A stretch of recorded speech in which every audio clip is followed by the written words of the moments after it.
It's that time of the year, Kate. What time? Christmas vacation. Do do do do do. Is that an iconic song? Is it not the catchiest movie Christmas song you've ever heard? It's now stuck in my head. It is the catchiest Christmas song written for a Christmas movie that I know of. That's a very limited pool, but That you know of. that I know of. You ever heard the song White Christmas? Oh, or Snow. You one's- think that's very catchy? That one's very catchy. I don't think it's as popular, maybe. I don't know. It might not be.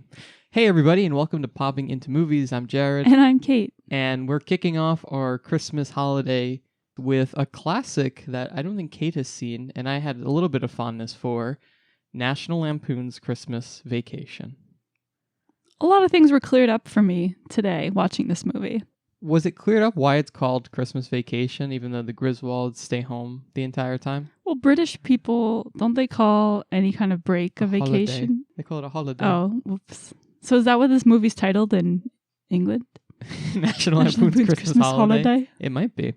I guess you could argue that all the family are coming over and like it's a vacation for them to come crash their house. Sure.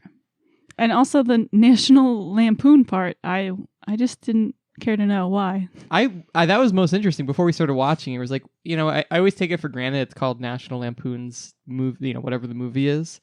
But why? Yeah, the actual satirical magazine, we saw a couple covers. I thought it was a little funny. Yeah. I kind of would like to read the greatest hits of National Lampoon and see what the buzz is all about. Which was apparently a parody spin-off of the Harvard Lampoon magazine. It seemed a little ahead of its time. I liked it. I don't know about that. It sounds really... I have not read any of it. Don't hold me to it if it's some like awfully dated thing. Well, given their history of movies, That's that's fair. what I know. Yeah, I had seen this sometime in high school. We had like an old DVD of it, and I just randomly watched it. And honestly, it's not as problematic or offensive as a lot of 80s comedies. I think it's pretty tame, all things considered. It toes the line. It plays jump rope. Yes, there's a couple scenes where it's pushing a little bit. I just hate that. That We'll really get to destroyed the movie for me. But yeah, we'll get there. So when you said it clarifies some things for you, what do you mean? I didn't know why it was called National Lampoon. I've seen not Christmas Vacation, but normal vacation. What is it? Just National Lampoon's Vacation? I haven't seen. This is the only Lampoon movie I've seen, actually. I'd be curious to see the Wally World one. I did see that one. I don't remember it much, but I've seen it. And I think another movie they did was Animal House. Oh, yeah.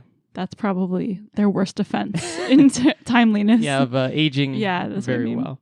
But I know that this movie is held in high regard. I think a lot of families do watch this yearly. This is a cult classic. I mean, was it? Maybe it was just popular when it came out. I don't know, but I think nowadays people still really like this movie. I mean, I even understood all the references to the movie. Yeah, maybe people don't like the movie. They like the idea of scenes in the movie. The funny parts of the movie. Yeah, I mean... honestly, it's even hard to say if this is a movie. It's almost just like a bunch of vignettes of like funny scenes with like a very loose plot of everyone at this house for the holidays. Yeah, what could go wrong? Yeah, right. It kind of like hops around. I really like... Actually, okay, before I get into the movie, let's talk about the popcorn and then we'll get into the movie. When you suggested the idea for this popcorn, it turned my stomach. You threw up. I emotionally... Into a bucket of empty popcorn. Ugh. No, we don't do that in this house. The idea, it's so disgusting. This idea for the Aunt Bethany's Jell-O that she makes. Her leaking wrapped Jell-O mold. She wraps it in a present, but it also has cat food in it. It's disgusting. Sprinkled with cat food. So we're going to recreate that for this popcorn. We did green Jell-O, just like she made, and added some cereal in it to represent the cat treats for a little different crunch. And there's no catnip in there, no secret ingredient? No cat flavors in there. Yeah, I like this. I like lime flavors in general. I like the citrusiness of it. And I like the extra crunch the little cereal adds. It reminded me a lot of our Onward popcorn, where we also used... Yeah, it's the same theory. Yeah. So we get a nice green popcorn that's sugary and limey and not like Christmas flavors at all. But yeah, I would honestly consider adding extra crunch into our popcorns just normally. I like the extra texture of it. Yeah. You know the like holiday popcorn tins? Yeah. Maybe we should do something with that. What do you mean? put our popcorns in a holiday and like popcorn gift tin. it to people. Yeah. Oh, what would be a good flavor for that? Like a good holiday. We'll have to. Well, we did some like candy cane ones at some point. Yes, we'll have to revisit that.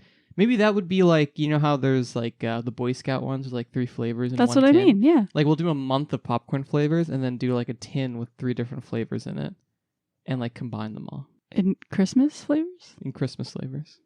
Yeah. Not that lime Jello is necessarily a Christmas flavor, It but is not. people will know the inspiration and recognize it as a Christmas flavor. This is great. This is probably a better idea than our podcast. Yeah. When we'll retire and just start selling popcorn on Yeah. Etsy or something. That's a good idea. So if that is the start of our popcorn business, I think the lime Jello crunch is a good start. For a movie popcorn, it's pretty identifiable. Cat food free. Ugh.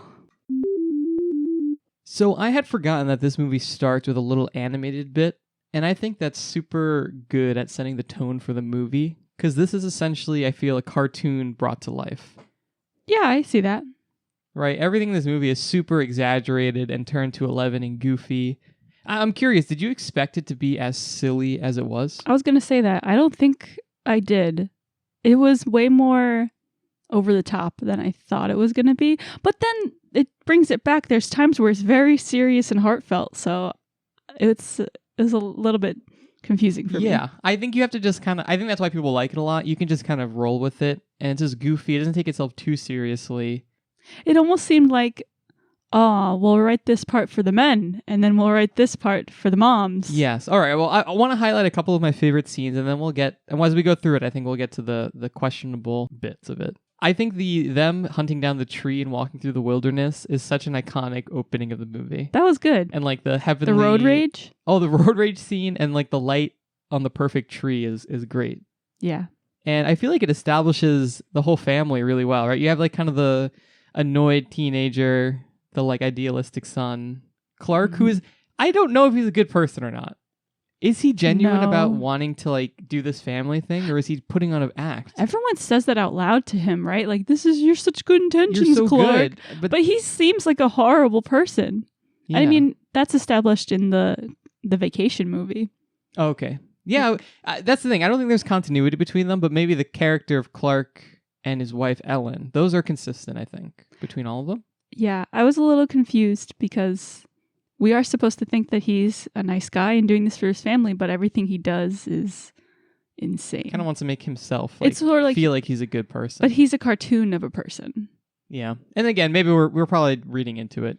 Yeah, too this much. is a goofy movie. Them opening the tree and smashing the windows as it springs open. So much shattered glass in this There's movie. a lot of slapstick physical comedy. That was in this. probably my favorite parts of the movie, the physical comedy. Yeah, I'm not big into it, but I feel like since this movie is so silly, it fits and I like it a lot. The tree sap bit is pretty good. I didn't realize it didn't stick with me. And they keep going with it for so long too. Where he's got sap on his hands and he's like turning the pages of a magazine And I feel like this movie has very good sense of comedic timing with a lot of the jokes where they'll drag it on or keep doing it just enough to be funny. Yeah. It doesn't drag on too much. That's true. I think they do like rule of threes a lot. Like when he's in the attic and hitting his face, he does it like three times. And like I think the pacing in this is really good. Yeah, I would agree. Good timing. And I didn't realize this was written by John Hughes. Yeah. And I think that probably adds to it. Like, a good comedic writer. Is he a comedic writer? I mean, I guess just a good screenplay writer. It's just an in 80s screenplay writer. Yes, and I think that comes through really strongly. I got those vibes too. Those like, I don't know, just like 80s like sneering vibes. Yes. You know? And I could see this, I don't know. I really am curious at the time what the impression of this movie was. I don't know. We'll have to ask some 1989 contemporaries and see what they thought of it. I think him working at a cereal, or he's like at a chemical company, right? He works for like a food manufacturer yeah. or something. Him making cereal varnish so that it doesn't get soggy. That's something I like. That's really funny. That feels very like comic, like satirical Mad Magazine or I guess National Lampoon-esque. Yeah, I like that. And then once he's out of work, he's like doing some Christmas shopping, and this is what you alluded to before. I'll let you take it away. They don't age well. It's just the whole like, oh, girls' boobies. Yes. Oh my god, it's like the worst part of this movie. And I haven't seen Animal House, but I know that's what the entire movie is. Mm-hmm. So And it feels very at odds of like Clark trying to be a good family guy and like actively, I don't know, considering ogling some ogling, lady. possibly cheating on his wife. It does. It feels gross. And who's it for? Is it for I don't know. like boys watching this movie? I don't get it. And it's so random because like his son comes out of nowhere and like is there. It's just like, I don't know. It feels very weird. It's really weird. I think there's this scene. There's one more scene that calls back to it. That there are only two scenes where I'm like, oh, can this please just wrap this up? It's so stupid. Yeah. Again, I think that's more of a like 1989 humor type thing. Then the his like extended family arrives, his like in-laws, and it switches to like this handheld shaky camera. And like everything's shaking, it's frantic, it's like shooting, like snapping between a bunch of different scenes. I thought that was really clever how that was shot. I think a lot of the directing in this is pretty strong, actually. Yeah. I heard Christopher Columbus was offered the director's job for this, but he turned it down to do Home Alone. Oh. I don't know who the director is, though. Of this. Yeah, I don't know, but I really, it feels like very appropriate. It's not how the scenes are shot differently. That whole bit of him hanging up this Christmas tree, or not Christmas tree, the Christmas lights is really iconic. I didn't realize how extended it was. I especially like the part where he's climbing up the ladder and like the whole ladder just collapses. That's so scary. And he just like looks around and like, that I can't believe that just happened. It feels really oddly grounded and real. Yeah, very real. That's the weird part about this movie. There's some like cartoonish, like unhuman antics that happen, but then there's like this really realism understory. Yeah, and I think that's why it's so beloved, is that it just strikes that really nice balance of being crazy and relatable, for better or worse. Mm-hmm. Honestly, even the scene where the lights fail, I think, is really strong. Annoyed daughter is like trying to console him when the lights don't work. That was like one of the most heartfelt moments of the movie yet.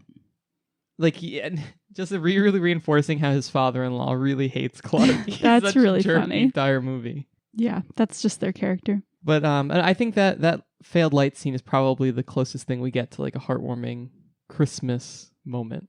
Because the rest of it can be a little bit mean. Well, we get one more later with him explaining to his niece Santa's real. That is true, but it's also on the back. It's on the back of the other scene of the sexy lady. Yeah.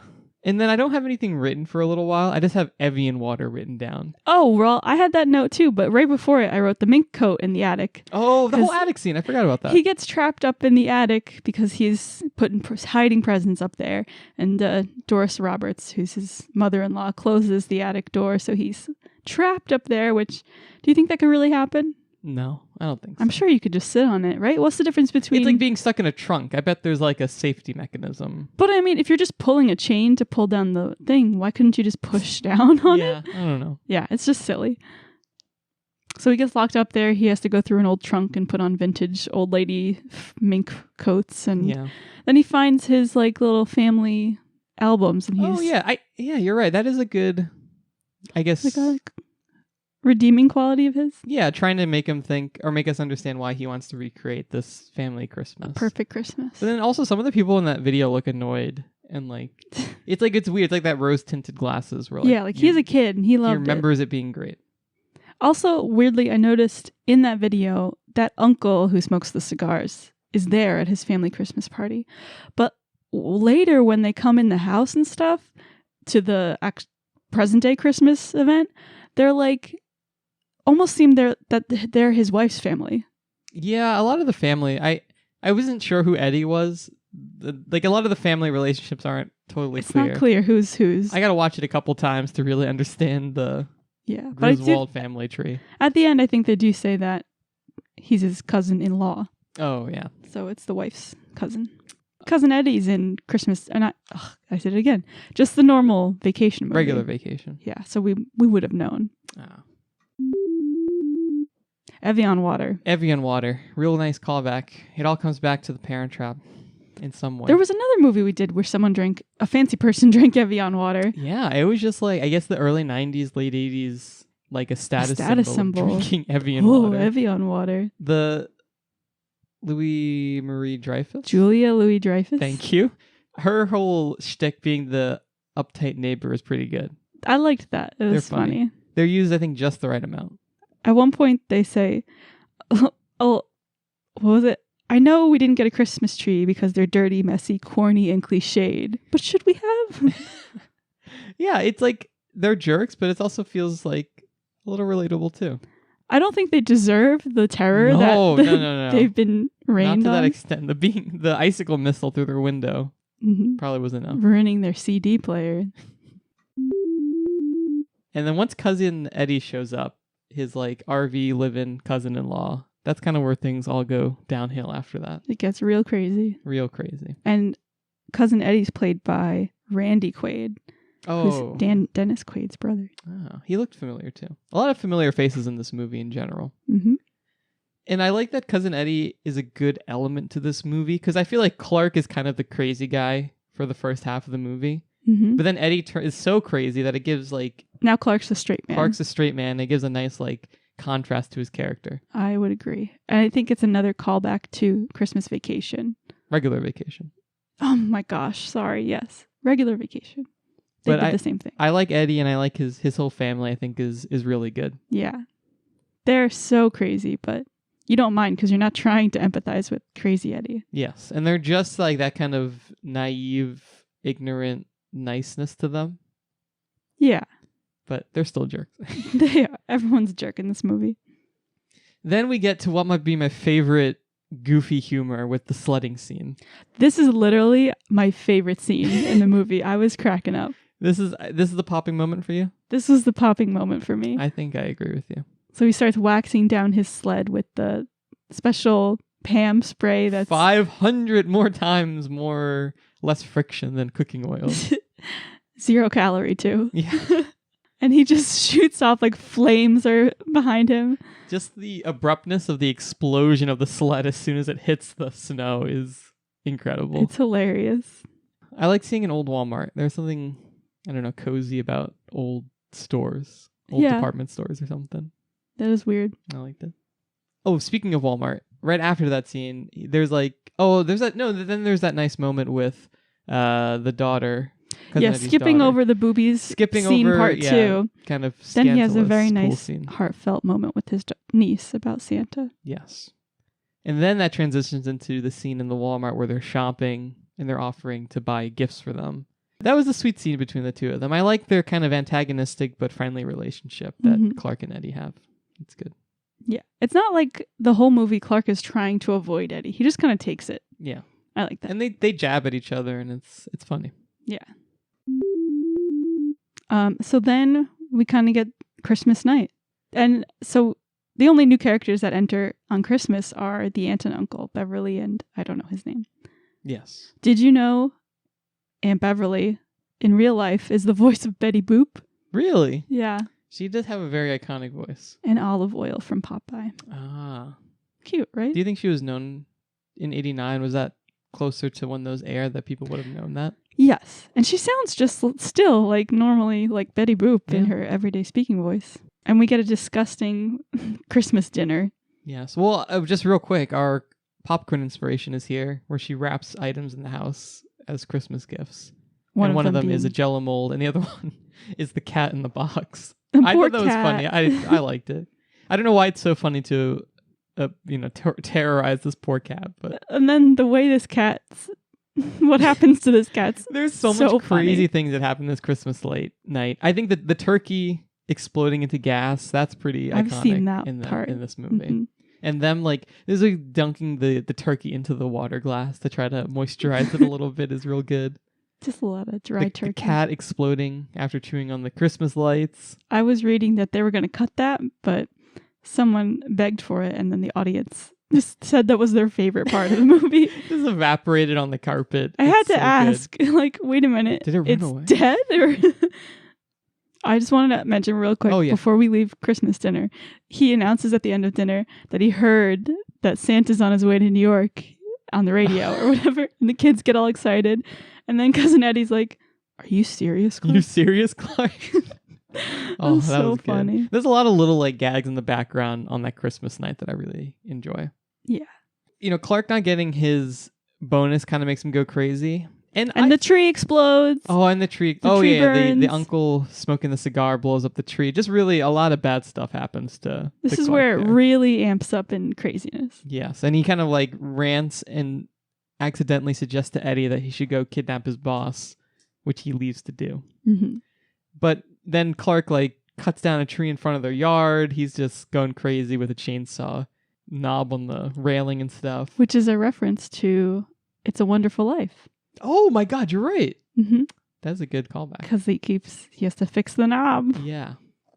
And again, this feels oddly relatable. Like when everything is going wrong and you just kind of wish you could Go through the house cut with a things. chainsaw? Yeah, right? You're just like Yeah. so frustrated and angry. And I like this like personification. The aggressive drinking of eggnog. Yeah, him dunking the whole glass in there. And I guess it does kind of feel like George Bailey going crazy Yeah. at the end of It's a Wonderful Life, now that you mention it. It does. But more of like a perverse way of it, because it's all much meaner. Yeah. And there's not as much redeeming at the end. And then, like, when he's going crazy, he's like, well, I chopped down because we need a tree. Like, just insanity. Oh, that was good. And of course, in that tree he chops down from outside, a squirrel. And poor neighbor lady. I don't know what her name is, actually. Julia Louis-Dreyfus. Yeah, Julia I think she has a Louis-Dreyfus name. is going to go confront, and that's when she gets tackled by the squirrel and dog. Yeah. And can I just say that for the movie that set up this potential dog humping joke, I'm really glad that they had the restraint to not do that joke the entire movie. Yeah, me too. That was disgusting. Yeah, like the idea of it is funny enough. They did not need to show Yeah. dog humping. Well, they went at length to describe the amount that the Just let dog him humps. finish. Just let him finish. That was, Disgusting. yes. But kudos to the movie for that restraint. But that's the last we see of her, I think, right? Oh, no. Okay, so they bring Yeah. they bring the kidnapped boss to the house. Clark gives him a piece of his mind, and he reinstates the Christmas bonus. Yeah. That's the most ridiculous, unbelievable part of the movie, that the boss would so easily just be convinced. He knew it was a bad thing that he did. Yeah, I guess his wife telling him it was a bad idea also kind of like Like he was thinking about it anyway. Yeah. But the police invasion of the house is pretty funny. All of these movies end with the police getting involved. They do, right? In Just Normal Vacation, they break into Wally World because it was closed. They're going to Disney World, whatever, Wally World. Mm-hmm. And it was closed on the day they get there. So they like kidnap the security guard with a gun and make him go on the rides with them so they can go on all the rides. Huh. Do you think all the other vacation movies end in police With the standoffs? police? I don't know. Just the absurdity of the like SWAT team aiming guns at them in the And breaking living into room. the neighbor's home? Oh, yeah. Like, why did they assume it was one of those two houses?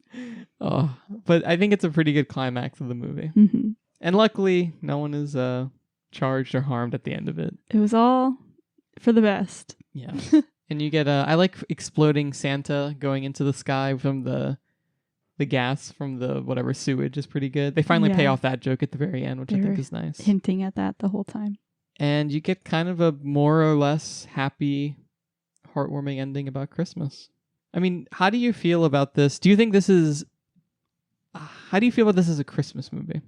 Like, do I think I would be the person who would want to have to watch this every year? No. I think I agree with you. I think in my mind, I remember watching it years ago and liking it a lot more. But I feel like rewatching it, I didn't enjoy it as much as I'd hoped. There's so many good Christmas movies.